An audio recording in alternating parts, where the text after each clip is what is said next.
Hey guys, welcome back to our channel. And आप लोगों की सारी क्वेरी जो भी थी मैंने कमेंट रीड किया, बहुतों को मैंने रिप्लाई भी किया, बट मैंने कोशिश करा कि चलो सेपरेट वीडियो बना लूँ ताकि जिन भी बच्चों को कन्फ्यूजन है वो भी क्लियर हो जाए। तो इस वीडियो में मैं बात करती हूँ, आपकी जो भी क्वेरी है उन सबका जवाब देती हूँ। एंड क्वेश्चन है रिगार्डिंग ओरिएंटेशन। हाँ, ओरिएंटेशन के डे क्या होता है मैं उसको बता देती हूँ, क्योंकि मेरे को भी पता है बहुत सारे स्टूडेंट्स के मन में क्वेरी होगी ओरिएंटेशन में क्या होता है। मेरे को भी थी, इनफैक्ट अभी भी मैं जिस कॉलेज के लिए सर्च कर रही हूँ मेरे को भी बहुत सारी क्वेरी है, बट मेरी क्वेरी क्लियर करने वाला कोई नहीं है। बट अभी मैं हूँ आप लोगों के लिए, मैं हर एक चीज़ का जवाब दूंगी। आपकी जो भी क्वेरी है आप अभी भी इसमें भी कमेंट कर देना, पॉसिबल होगा तो मैं एक और सेपरेट वीडियो बना दूंगी। सो ओरिएंटेशन के रिगार्डिंग मेरे पास कह रहे थे कि क्या क्या होता है। तो बेसिकली आपने जो भी एडमिशन कराया अब तक वो ऑनलाइन कराया, राइट। आपका जो भी document verification, hostel shifting and everything जो भी चीज़ें होगा वो आपका जिस दिन आप आओगे सेम डे होगा। हमारे टाइम पे तो ऑडिटोरियम में हुआ था, आई थिंक मारिक बिल्डिंग में होगा या ऑडिटोरियम में होगा, यही दो जगह में से एक पे होगा। एंड वहाँ पे आपको प्रॉपर वेरिफिकेशन करेंगे डॉक्यूमेंट का, ऑफलाइन सारा प्रोसीजर होगा आपका एडमिशन का। उसके बाद फिर वो लोग रूम नंबर अलॉट करेंगे, रूम नंबर अलॉट करने के बाद फिर आप जाओगे अपने हॉस्टल में। तो सारा एडमिशन का सारा कुछ होने के बाद ही आपको हॉस्टल रूम मिलेगा, उससे पहले आपको शिफ्टिंग नहीं कराई जाएगी। एंड जो बच्चे ट्रैवल करके आ रहे हैं ना काफ़ी दूर से, लाइक दूसरे स्टेट से ट्रैवल कर रहे हैं, उनके लिए यही मैं प्रेफर करूँगी कि वो बाहर होटल ले ले ताकि वो आराम से स्टे कर पाए, क्योंकि यहाँ आने के बाद ना पूरा का पूरा दिन चला जाता है। लाइक आप सुबह 8 बजे से भी आ रहे हो ना, पूरा का पूरा दिन चला जाता है, पता ही नहीं पड़ता, इतना रश। फिर सेम डे आपके लिए बहुत सारा फंक्शंस अरेंज किया जाता है, जैसे ओरिएंटेशन होती है उस दिन से ही फंक्शन स्टार्ट हो जाते हैं। हाँ, बहुत लोगों का ये डाउट भी होगा कि फंक्शन एंड ऑल कैसे क्या होगा, तो मैं बता देती हूँ। भाई पॉसिबल हो पाए तो बहुत सारे कपड़े लेके आना फंक्शन के हिसाब से। मैं कह रही हूँ निम्स में भाई फंक्शन ही फंक्शन है, सीरियसली बताओ ना, हर मंथ कुछ ना कुछ फंक्शन होता ही रहता है। अभी आप फ्रेशर हो ना, अभी आप एडमिशन ले रहे हो, जिस दिन से आपकी ओरिएंटेशन है ना उस दिन से लेकर 10 से 15 दिन तक लगातार फंक्शन होंगे। एंड क्लासेस आपकी एवरीडे क्लास होगी, आई थिंक 26 को ओरिएंटेशन है, 27 और 28 से आपकी क्लासेस स्टार्ट हो जाएंगी।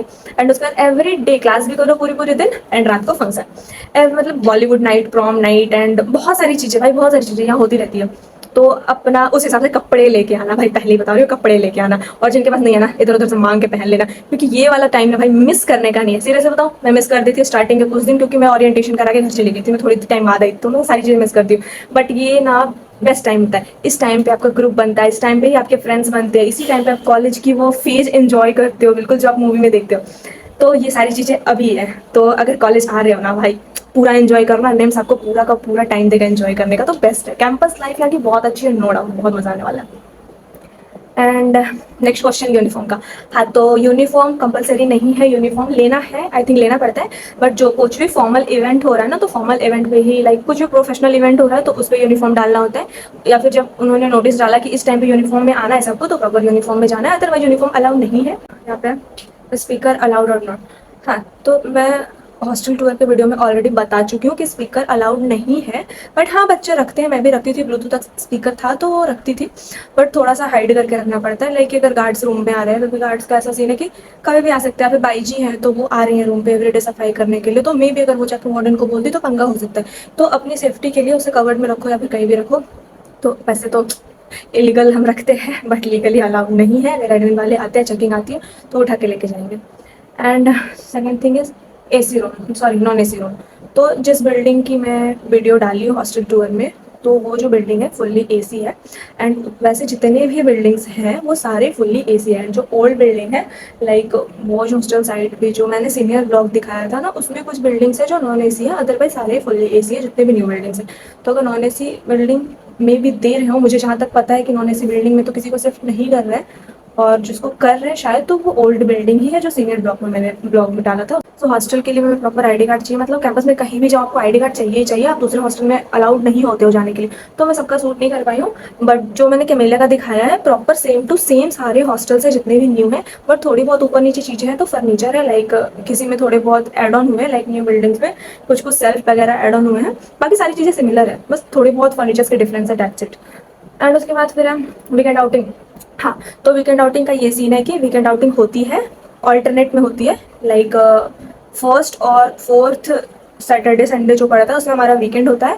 और फर्स्ट, सॉरी, सेकेंड, थर्ड और फिफ्थ, अगर फिफ्थ भी पड़ रहा है तो हमारा वीकेंड नहीं होता है। तो मतलब पूरे मंथ में सिर्फ 2 हफ्ते में ही हमें वीकेंड मिलती है, सैटरडे संडे, जिसमें कि हम बाहर जा सकते हैं बिना पेरेंट्स के परमिशन के।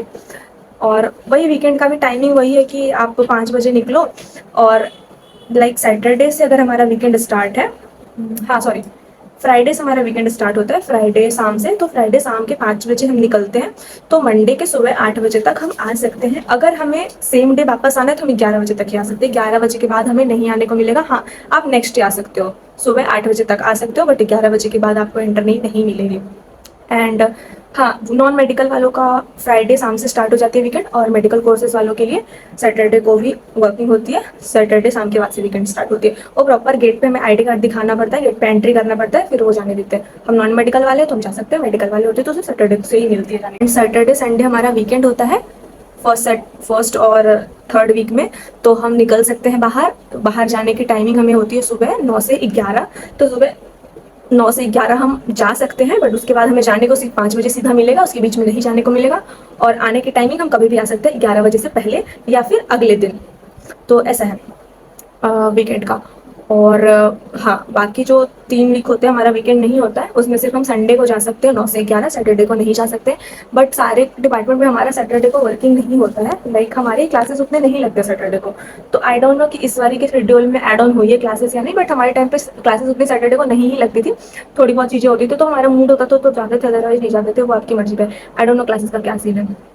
एंड हाँ, एंड उसके बाद एक क्वेश्चन था कि डेली आउटिंग के लिए पेरेंट्स की परमिशन लगती है नहीं, तो नहीं, डेली आउटिंग के लिए पेरेंट्स की परमिशन नहीं लगती, इनफैक्ट वीकेंड आउटिंग के लिए पेरेंट्स की परमिशन नहीं लगती है। अब अगर कुछ रूल चेंज हुआ होगा तो मुझे नहीं पता, बट अब तक तो नहीं लगती थी पेरेंट्स की परमिशन। आप सीधा आईडी कार्ड लेके जाओ, गेट पे रजिस्टर है, रजिस्टर पे एंट्री करो और आईडी कार्ड उनको दिखाओ और फिर आप जा सकते हो, बस इतना ही करना पड़ता है। अगर आप लीव एप्लीकेशन साइन करवा रहे हो तो शायद से पेरेंट्स से बात करते हैं, बट मेरे टाइम में तो लाइक फर्स्ट ईयर में जब मैं थी तो ऐसा थोड़ा रूल था, बट उसके बाद तो ऐसा कुछ था नहीं। बट हाँ, मे बी लीव के लिए पेरेंट्स की कॉल की ज़रूरत पड़ती है, अदरवाइज ऐसा कुछ भी नहीं है, पेरेंट्स की ज़रूरत नहीं पड़ती है। एंड अगर रजिस्टर का एंट्री बंद हुआ होगा तो फेस बायोमेट्रिक होगा शायद, तो वो होगा। अदरवाइज 5 नंबर गेट पे तो अभी तक फेस बायोमेट्रिक नहीं लगा है, तो रजिस्टर पे ही एंट्री करके जाना होता है। मेस में फेस बायोमेट्रिक है। एंड डे स्कॉलर स्टूडेंट कोई भी अलाउड नहीं है, वो तो ऑफकोर्स आईडी कार्ड लगता है तो अलाउड नहीं है। एंड हाँ, एक और क्वेश्चन था कि हॉस्टल लेना कंपलसरी है, तो जहाँ तक मुझे पता है इस साल से हॉस्टल कंपलसरी कर दिया गया है बॉयज़ एंड गर्ल्स दोनों के लिए, तो आप बाहर रूम्स नहीं ले सकते हो। हाँ, बाहर रूम्स वो ले सकते हैं या फिर वो चाहते हैं जिनके पेरेंट्स रहते हैं उनके साथ, आई थिंक ऐसा कुछ है, तो उसका मेरे को कंफर्म आइडिया नहीं, बट इतना मेरे को आइडिया है कि हाँ, हॉस्टल कंपलसरी हो गया है। एंड नेक्स्ट क्वेश्चन था कि व्हाट अबाउट बॉयज हॉस्टल। हाँ, तो बॉयज हॉस्टल में बिल्कुल सेम है जैसा गर्ल्स हॉस्टल है वैसा बॉयज हॉस्टल है, दोनों का दोनों सेम है। एंड बीडीएस के लिए हॉस्टल चार्ज, तो मेरे को हॉस्टल चार्ज का आइडिया नहीं है कि हॉस्टल चार्ज क्या है, फी चार्ज ये सब जो भी है वो एडमिन वालों से ही पता पड़ेगा, उसका मुझे आइडिया नहीं है। ओवरनाइट, हाँ, एक क्वेश्चन था कि आप ओवरनाइट कैंपस में बाहर रह सकते हो। अरे मैंने बताया 11 बजे कैंपस बंद हो जाती है, तो हम 11 बजे तक ही कैंपस में रह सकते हैं। 11 बजे के बाद हमें रूम में जाना होता है, हमें अलाउड नहीं है कैंपस में रुकना। आप 24/7 ओपन नहीं है कैंपस, तो 11 बजे एनी हाउ आपको हॉस्टल रूम में होना है।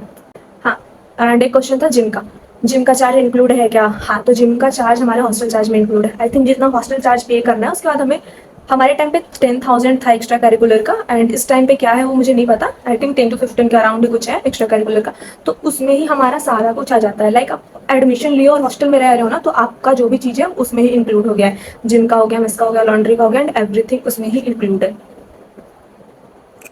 और एक क्वेश्चन था कि आप लॉन्ड्री मंथ में 2 ही बार दे सकते हो क्या? हाँ, यहाँ पे मंथ में सिर्फ 2 ही बार लॉन्ड्री दे सकते हैं, एंड 8 kg होना चाहिए। एंड हम ऐसा करते हैं ना, लाइक अगर हमारे हम रूममेट्स के साथ हमारी अच्छी बॉन्ड हो गई या फिर हमारे फ्रेंड्स के साथ अच्छी बॉन्ड हो गई, तो हम क्या करते थे कि हम मंथ में सबका एक एक बार बैग देते थे और सब थोड़े थोड़े कपड़े डाल दिए सबके साथ भी, क्योंकि ऑफकोर्स एक जने का 8 kg नहीं होता है, तो कोई भी एक जना दे रहा था हम उनके साथ दे देते हैं। अगर जिनको हाइजीन इशू है उनका तो ठीक है, सबको पसंद नहीं है, बट हम लोगों का ऐसा होता था कि हाँ, अपने रूममेट्स के साथ या फिर अपने फ्रेंड्स के साथ डाल देते थे, तो ऐसा हमारा। एंड प्लेसमेंट के रिगार्डिंग मेरे पास इतने सारे क्वेरी आ रहे हैं, प्लेसमेंट कैसा है, बीडीएस का, बीएससी नर्सिंग का, बीटेक का, इसमें लेना चाहिए उसमें लेना चाहिए नहीं। सो मैं सिंपली यही बोलूँगी कि प्लेसमेंट के रिगार्डिंग मैं कुछ नहीं कह सकती हूँ, क्योंकि मुझे सबका आइडिया नहीं है कि किसका प्लेसमेंट कितना जा रहा है क्या नहीं। क्योंकि जहाँ तक मुझे पता है मेरे कोर्स के बच्चे रेडी नहीं थे प्लेसमेंट के लिए, कोई भी तो किसी ने नहीं लिया प्लेसमेंट, क्योंकि सबको मास्टर्स करने थे। 95% बच्चे को मास्टर्स करने थे, तो सब एंट्रेंस एग्जाम का प्रिपरेशन कर रहे थे, प्लेसमेंट के लिए कोई नहीं गया। हाँ, 2-4 बच्चे गए जिनके प्लेसमेंट हुए भी हैं, तो कितने के हुए क्या हुए वो हर चीज़ मेरे को नहीं पता और मैं हर चीज़ नहीं बता सकती। एंड प्लेसमेंट के रिगार्डिंग मैं सीरियसली कुछ नहीं बता सकती हूँ। जहाँ तक मुझे पता है कि हाँ, मेडिकल वालों, medical courses like BDS, BPT, paramedical and all, इन सब की प्लेसमेंट भी लगती है एंड अपनी जो हॉस्पिटल है उसमें इंटर्नशिप लगती है, तो मुझे इसका आइडिया है। बाकी टेक्निकल बैकग्राउंड का मुझे कोई आइडिया नहीं है, तो मेरे से प्लेसमेंट के रिगार्डिंग प्लीज़ सवाल मत करना, क्योंकि सच मैं बोल नहीं पाऊंगी और झूठ में बोलना नहीं चाहती हूँ, so that's it. So placement के अलावा किसी भी चीज़ की क्वेरी हो तो उसका जवाब जरूर दो। एंड हाँ, हिडन फी, एक क्वेश्चन था कि हिडन फी के बारे में मैंने सुना है, तो हाँ हिडन फी है यहाँ पे। लाइक हमें भी नहीं बताया गया था इस बारे में, तो मैंने सोचा कि मैं बता दूँ। एग्ज़ाम फी लगती है एंड फिर जब हमारा कोर्स ख़त्म होता है उस टाइम पे हमें प्रोविज़नल ये सब लेने के लिए हमें फ़ी लगती है। अब तो एग्ज़ाम फी शायद बढ़ गई है, आई थिंक मेरे कोर्स के लिए 9,000 है, बीटेक के लिए 10,000 है एंड इसी मतलब 10 to 15,000 के अराउंड ही है समथिंग एग्ज़ाम फी। एंड जब हमें प्रोविजनल लेना होता है तो मेरे को तो आई थिंक 13 to 14,000 लगा था एंड उसके बाद नहीं पता, शायद बढ़ भी गया हो। तो हाँ, हिडन फी ये है। उसके अलावा एग्जाम फी और वही प्रोविजनल के टाइम पे जो फी लेते हैं वही सारी चीज़ें। एंड बहुत सारे को क्वेरी था स्पोर्ट्स का, तो हाँ स्पोर्ट्स होता है, बहुत ग्रैंड लेवल पे स्पोर्ट्स होता है। आई थिंक 8 दिन का फंक्शन होता है स्पोर्ट्स का प्रॉपर एंड हर एक कॉलेज के बीच में कंपटीशन होता है, जो भी जीता उसको अच्छा खासा ट्रॉफी वगैरह मिलता है एंड फिर रात को डीजे एंड ऑल अच्छा सेलिब्रेशन होता है, जिसको हम स्पर्धा बोलते हैं। स्पर्धा में बहुत मजा आता है, सीरियसली बताऊँ ना, पूरा इंटर कॉलेज कॉम्पिटिशन होता है एंड यहाँ पे निम्स मेला भी लगता है, फूड स्टॉल, झूला एंड एवरीथिंग। आप खुद का स्टॉल लगा सकते हो, खुद लाइक कुक करके सेल कर सकते हो, तो काफ़ी अच्छा ये सारा होता है। लाइक फंक्शंस एंड ऑल यहाँ पे बहुत ज़्यादा अच्छा होता है भाई, नो डाउट बहुत मजा आने वाला है। शिफ्टिंग का भी मैंने बता दिया, हॉस्टल लाइफ का तो मैंने बता दिया, बहुत अच्छा है। एंड वाईफाई का हाँ, तो वाईफाई है अवेलेबल एंड न्यू हॉस्टल जो रिसेंट अभी ओपन हुआ जिसमें आप लोग फर्स्ट टाइम शिफ्ट हो गए, उस हॉस्टल में वाईफाई है या नहीं मुझे नहीं पता, क्योंकि जब मैं कैमेलिया में शिफ्ट हुई थी तो स्टार्टिंग में वाईफाई नहीं था, अब लग चुका है। तो उधर कैमेलिया, सफायर, मैग्नोलिया, सनस्टोन इस साइड पे सारे से वाईफाई लग चुकी है, जैस्मिन साइड पे लगी या नहीं मुझे नहीं आइडिया है, बट हाँ लग ही जाएगा, अगर नहीं भी लगा तो लग जाएगा, वैसे है अवेलेबल। एंड एसी का मैं ऑलरेडी बता चुकी हूँ, 24/7 नहीं चलता है, नोटिस आ रखा है, वीकेंड पे आपका फुल डे चलेगा एंड वर्किंग आवर में बंद रहेगा। इसलिए बंद होता है क्योंकि बच्चे रूम्स में होते हैं, वो कॉलेज जाते हैं, क्योंकि सबको नहीं मतलब होती भाई पढ़ने से, बहुत लोग इन्जॉय करने भी यहाँ पे आते हैं। सो ऐसा है कि ये सारी चीज़ें थोड़ी सी है। एंड एक क्वेरी था कि बीडीएस के लिए हॉस्टल चार्ज का मुझे नहीं पता। एंड हाँ, सारे कोर्स के लिए जो है ना हॉस्टल बिल्कुल सेम है, कोई भी चीज़ें डिफरेंट नहीं है। हाँ, एमबीबीएस वालों का थोड़ा सा डिफरेंट है, अगर वो ज़्यादा पे करके जाना चाहते हैं तो उनके लिए है बिल्डिंग प्रेमस, तो वो प्रॉपर एमबीबीएस बिल्डिंग है। न्यू बच्चों के लिए शायद इंफेरियल है, तो वो एमबीबीएस बिल्डिंग है, उसका चार्ज शायद से ज़्यादा है, 2 लाख प्लस होगा आई गेस, मेरे को कंफर्म नहीं पता। बाकी हमारे बिल्डिंग में भी एमबीबीएस के बच्चे हैं, तो जिनको ये बिल्डिंग लेना है इसमें ले सकते हैं, अदरवाइज सारे कोर्स के बच्चे के लिए सेम बिल्डिंग है, सेम फी स्ट्रक्चर है। हाँ, डेली आउटिंग का प्रोसीजर ऑलरेडी मैं बता चुकी हूँ, uniform, orientation and I think मैंने सब कुछ बता दिया है इसमें। तो अगर किसी को और भी क्वेरी हो ना तो मेरे को लाइक मैसेज डाल देना इसमें, या फिर मैं इंस्टाग्राम आईडी डाल दूंगी, आप डीएम भी कर लेना, क्योंकि सारे कमेंट्स का मे बी मैं रिप्लाई नहीं कर पाऊँ यहाँ पे, तो मेरे को डीएम कर देना, तो मैं रिप्लाई कर दूंगी। एंड ये वीडियो मेरे को लग रहा है काफ़ी लंबी हो रही है, तो मुझे यहीं पे एंड करना चाहिए। जो भी क्वेरी होगी मैं कोशिश करूँगी जल्द से जल्द सारा का आंसर कर दूँ। फिलहाल तो मैं बहुत फ्री हूँ, तो मैं सबका रिप्लाई कर भी पा रही हूँ। अब लाइक मैं भी शिफ्ट होंगी, न्यू कॉलेज एंड न्यू चीज़ें स्टार्ट होगी मेरी भी, तो शायद से मैं इतना अवेलेबल नहीं हो पाऊँगी, इतना कमेंट रीड नहीं कर पाऊँगी, तो मैं जब भी रीड करूँगी मैं रिप्लाई करूँगी, कोशिश करूँगी। आप लोग हो सके तो डीएम कर देना मुझे। तो चलो ठीक है, इस ब्लॉग को मैं हिंट करती हूँ, मिलती हूँ नेक्स्ट ब्लॉग में, तब तक के लिए बाय। एंड ब्लॉग कैसा लगा कमेंट में जरूर बताना, अगर कैमेलिया में कोई शिफ्ट हो रहा है तो प्लीज़ मुझे कमेंट करना।